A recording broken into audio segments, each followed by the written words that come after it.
कार्तिक मास के शुक्ल पक्ष की एकादशी तिथि को देव उठनी एकादशी का पर्व मनाया जाता है। इस दिन मंदिरों और घरों में देवों को जगाया जाता है और लक्ष्मी नारायण यानी कि माता लक्ष्मी और भगवान विष्णु की पूजा अर्चना की जाती है। भगवान विष्णु के जागते ही शुभ व मांगलिक कार्यक्रम आज से ही शुरू हो जाते हैं और इस दिन तुलसी विवाह भी किया जाता है।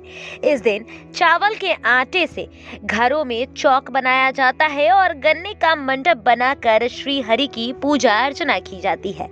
इस दिन तुलसी के पौधे का दान करने का बहुत उत्तम योग बताया गया है।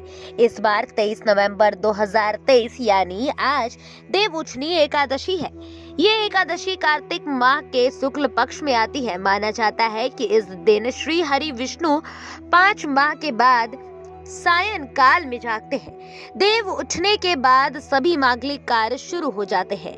इस दिन रात में सालिग्राम जी जो कि विष्णु भगवान के ही रूप हैं और तुलसी माता जो कि लक्ष्मी माता के रूप हैं, उनका विवाह होता है। इतना शुभ दिन होने की वजह से विवाह के लिए भी ये दिन बहुत शुभ माना जाता है।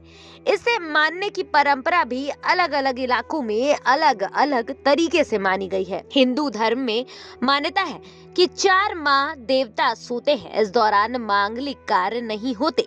देवशयनी एकादशी यानी कि देव उठनी एकादशी पर यह आकर संपन्न होता है और इस दिन सभी देवी देवता जाग जाते हैं। देव उठनी एकादशी के दिन ब्रह्म मुहूर्त में स्नान आदि से निवृत्त होने के बाद भगवान विष्णु की पूजा करते हुए व्रत का संकल्प लेना चाहिए। श्री हरि विष्णु की प्रतिमा के समक्ष उनके देव उठनी एकादशी के दिन ब्रह्म मुहूर्त में स्नान आदि से निवृत्त होने के बाद भगवान विष्णु जी की पूजा अर्चना की जाती है। साथ ही व्रत का संकल्प लिया जाता है। श्री हरि विष्णु की प्रतिमा के समक्ष उनके जागने का आवाहन किया जाता है।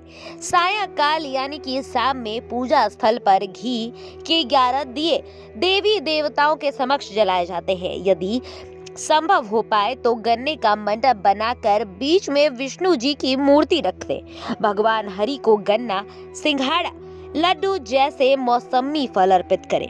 एकादशी की रात एक घी का दीपक जलाएं।